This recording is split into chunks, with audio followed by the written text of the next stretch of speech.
நீலகிரி மாவட்டத்தில் மழையின் போது நிலச்சரிவால் பாதிக்கப்பட்ட இடத்தில் நடைபெறும் சீரமைப்பு பணிகளை ஆய்வு செய்த முதலமைச்சர் ஸ்டாலின் உதகை புதிய அரசு மருத்துவக் கல்லூரி மருத்துவமனையை இன்று திறந்து வைக்கிறார். 2 நாள் சுற்றுப்பயணமாக தமிழ்நாடு முதலமைச்சர் ஸ்டாலின் நீலகிரி மாவட்டத்திற்கு சென்றுள்ளார்.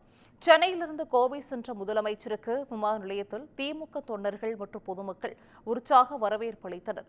தொடர்ந்து சாலை மார்க்கமாக முதலமைச்சர் மேட்டுப்பாளையம் சென்றார். பின்னர் நீலகிரி மாவட்டம் கோத்தகிரி வந்த முதலமைச்சர் ஸ்டாலினுக்கு பொதுமக்கள் மேளதாளங்கள் முழங்க உற்சாக வரவேற்பு அளித்தனர். வாகனத்திலிருந்து இறங்கிய முதல்வர் மக்களை சந்தித்தார். இதைத் தொடர்ந்து குஞ்சப்பனையில் நிலச்சரிவால் பாதிக்கப்பட்ட பகுதிகளில் நடைபெறும் சீரமைப்பு பணிகளை பார்வையிட்டார். பின்னர் உதகை சென்றடைந்தார்.